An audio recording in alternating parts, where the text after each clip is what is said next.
باللہ من الشیطان الرجیم بسم اللہ الرحمن الرحیم۔ آیت نمبر 72-80 سورۃ آل عمران، پارہ تیسرا۔ قرآن کی یہ شان ہے کہ قرآن تنقید برائے تنقید نہیں کرتا ہے، قرآن تنقید برائے اصلاح کرتا ہے۔ ان آیات میں جن کا آج خلاصہ میں پیش کرنے جا رہا ہوں، ان میں اللہ تعالیٰ نے اہل کتاب کے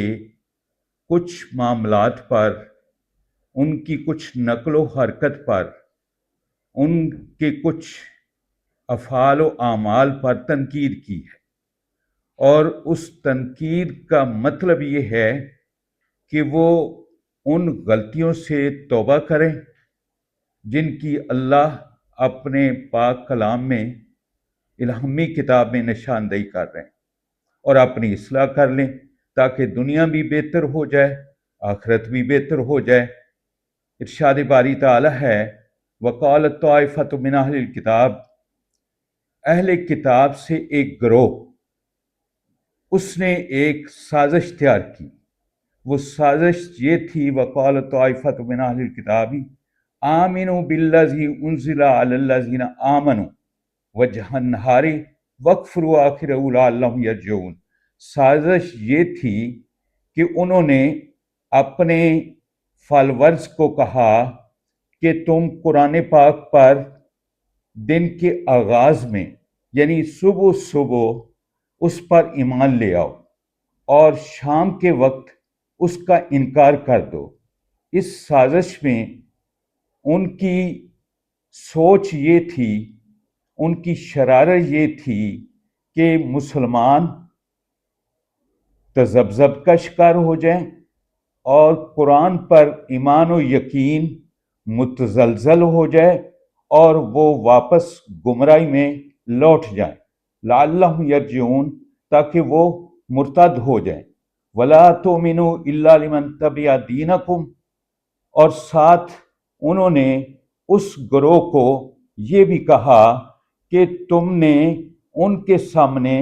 جو قرآن پر ایمان لانے کا اعلان کرنا ہے وہ اوپر اوپر سے کرنا ہے، کہیں ایسا نہ ہو کہ تم اس طریقے سے اس کا اظہار کرو کہ تم بھی ان کی رہنمائی میں آ جاؤ اور ان کی طرح قرآن پر ایمان لے آؤ۔ یہ ایسا نہ کرنا، بلکہ اس طرح کرنا کہ قرآن پر ایمان نہ لانا، نبی آخر الزماں پر ایمان نہ لانا، مسلمان نہ ہونا، الا لمن تبع دینکم، مگر اہل کتاب ہی رہنا، اور جو آپ لوگوں کے پاس وہ آسمانی کتابیں، اہل کتاب کی آسمانی کتابوں کی رہنمائی ہے، جیسے کیسے بھی ہے اس کے مطابق تم نے اپنے آپ کو کاربند رکھنا ہے۔ اللہ نے اپنے پیارے نبی کو یہ حکم دیا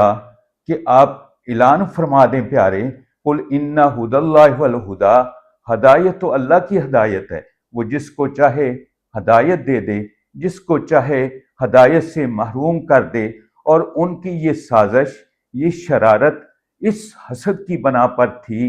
کہ نبوت و رسالت کا سلسلہ جو بنی اسرائیل میں چلا آ رہا تھا وہ ختم ہو کے بنی اسماعیل میں کیوں چلا گیا ہے، وہ تاج نبوت محمد رسول اللہ صلی اللہ علیہ وسلم کے پاک سر پر کیوں سجایا گیا ہے؟ الا ان یؤتی احد مثل ما اوتیتم او یحاجوکم عند ربکم۔ اور ایک وجہ یہ بھی تھی ان کی حسد کی کہ وہ کہتے تھے کہ مسلمان اسلام کی وجہ سے، قرآن پر ایمان لانے کی وجہ سے، محمد رسول اللہ صلی اللہ علیہ وسلم کا کلمہ پڑھنے کی وجہ سے یہ دن بہ دن غالب ہوتے جا رہے ہیں، فاتح بنتے جا رہے ہیں، اور یہ تو دنیا کا معاملہ ہے، آخرت میں بھی اللہ تعالیٰ کی بارگاہ میں یہ سرخرو ہوں گے اور ہمارے خلاف یہ شکایت کریں گے۔ یہ دو وجہ تھی ان کی حسد کی۔ اللہ تعالیٰ نے اپنے پیارے نبی کے ذریعے اس کی وضاحت فرمائی، قل ان الفضل بید اللہ،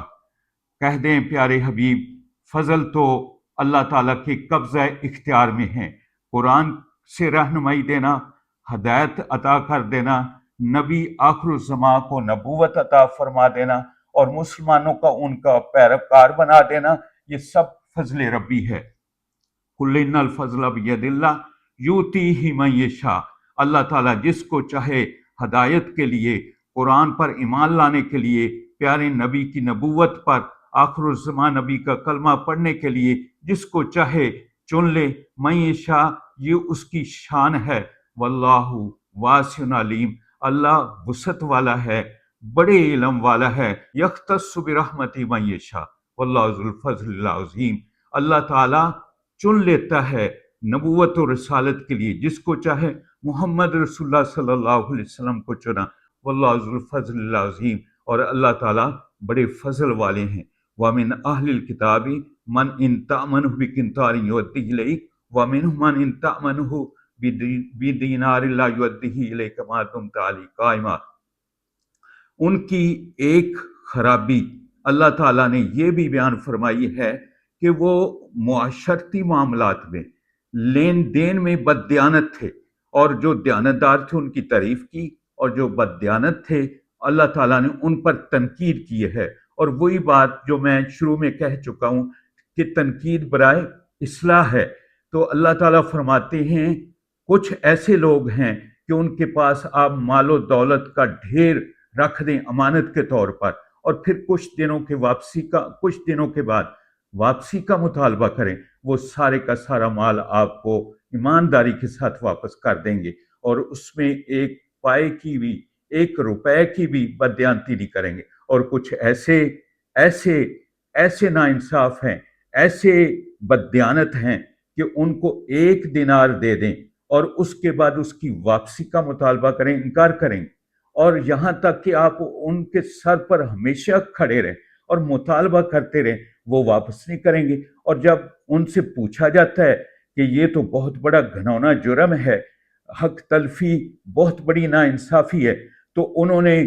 یہ کہنا شروع کر دیا کہ یہ ہمارے نبیوں کی تعلیمات ہمیں ملی ہے کہ سوائے اہل کتاب کے جتنے بھی لوگ ہیں ان کو انہوں نے امی کہا، اس میں مسلمان بھی آ گئے، مکہ والے بھی آ گئے، مدینہ والے بھی آ گئے، تمام انسان آ گئے، ان کا مال لے کر اس کو ہضم کر لینا اور ڈکار مار جانا، یہ ہمارے لیے اس کی اجازت ہے۔ لیسا علینا فی الامیین سبیل، کہ ان کو واپس کرنا ہمارے لیے کوئی گناہ نہیں ہے۔ تو اللہ تعالیٰ فرما رہے ہیں وَيَقُولُونَ عَلَى اللَّهِ الْكَذِبَ وَهُمْ يَعْلَمُونَ، کتنا بڑا جھوٹ انہوں نے اللہ پر باندھ دیا کہ یہ اللہ نے نبیوں کو کہا اور نبیوں کی تعلیمات ہمارے پاس یہ پہنچی ہے۔ اللہ تعالیٰ فرماتے ہیں احکام تو بھیجنے والا میں تھا نبیوں پر، میں نے حکم بھیجا ہی نہیں، نبیوں کو یہ تعلیمات دی نہیں۔ تورات، انجیل، زبور اور آسمانی کتاب میں اس طرح کا کہیں حکم نہیں ہے۔ یہ تو اللہ تعالیٰ پر بہتان باندھ رہے ہیں اور وہ اس کو جانتے ہیں۔ بلا من اوفا، اللہ تعالیٰ فرماتے ہیں ہاں، جو اللہ سے کرے وعدہ اور اس پر پورا اترے، اور جو آپس میں جو لین دین ہوتا ہے معاشرتی طور پہ لوگوں کا، وہ اس وعدے کو وفا کرے، اس میں بددیانتی نہ کرے، واتقا، اور وہ اللہ تعالیٰ کی ناراضگی سے بچے۔ ایسے لوگوں کے بارے میں اللہ تعالیٰ نے عرش بری سے یہ خوشخبری سنائی ہے، ان اللہ یحب المتقین، اللہ بچنے والوں کو، ناراضگی سے بچنے والے، اللہ اپنی ذات سے ڈرنے والوں کو پسند کرتا ہے۔ ان الذین یشترون بعہد اللہ وایمانہم ثمنا قلیلا، یہ ایسے بدبخت لوگ ہیں کہ اللہ سے وعدے کیے، اس پر قسمیں اٹھائیں، لوگوں سے جو وعدے کرتے ہیں اس پر قسمیں اٹھاتے ہیں، اور چند پیسوں کی خاطر اللہ سے وعدہ کیا ہوئے توڑ دیتے ہیں، قسمیں اٹھائی ہوئی اس کو توڑ دیتے ہیں۔ تو ایسے لوگوں کے بارے میں اللہ تعالیٰ نے فرمایا ان الذین یشترون بعہد اللہ وایمانہم ثمنا قلیلا، تھوڑے پیسوں میں، اولئک لا خلاق لہم فی الآخرۃ، ان کا آخرت میں کوئی حصہ نہیں، ولا یکلمہم اللہ یوم القیامہ، اللہ ان سے اتنے ناراض ہوں گے کہ قیامت والے دن ان سے بات کرنا بھی پسند نہیں کریں گے، ولا یزکیہم ولہم عذاب علیم، اور اللہ تعالیٰ ان کو پاک نہیں کریں گے اور ان کے لیے دردناک عذاب ہوگا۔ وَإِنَّ مِنْهُمْ لَفَرِيقًا يَلْوُونَ أَلْسِنَتَهُم بِالْكِتَابِ، پہلے ان کی بددیانتی دنیاوی معاملات میں، اب ان کی بددیانتی اللہ کی آسمانی کتابوں کے بارے میں۔ اللہ کی آسمانی کتابیں تورات اور انجیل کو معنی کو بھی بدل دیا، لفظوں کو بھی بدل دیا، مطلب کو بھی بدل دیا۔ اتنی بڑی تبدیلی کے بعد پھر اس طرح لوگوں کے سامنے پیش کرتے ہیں، اس طرح اس کو پڑھتے ہیں، اس طرح اس کی تلاوت کرتے ہیں، اس طرح ان سے دلائل اور ثبوت دیتے ہیں تاکہ سننے والا یہ سمجھے کہ یہ تو لتحسبوہ من الکتاب، یہ تو آسمانی کتاب ہے۔ اللہ تعالیٰ جواب دے رہے ہیں لتحسبوہ من الکتاب وما ہوا من الکتاب، وہ آسمانی کتاب ہے ہی نہیں۔ وما ہوا من الکتاب ویقولون ہوا من عند اللہ، اور کہتے ہیں یہ آسمانی کتاب ہے۔ اللہ تعالیٰ فرما رہے ہیں وما ہوا من عند اللہ، وہ آسمانی کتاب نہیں ہے۔ جیسے آج جتنی بھی آسمانی کتابیں ہیں ان کے بارے میں یہی کچھ ہو چکا ہے۔ تبھی تو میں کہتا ہوں قرآن کا ہر لفظ قیامت تک کے لیے اور ہر انسان کی رہنمائی کے لیے۔ تو اب آپ آسمانی کتابیں جتنی بھی معاشرے میں موجود ہیں ان کو لے آئیں، اکٹھی کر لیں، تو ان میں زمین و آسمان کے فرق اور اختلافات نظر آئیں گے۔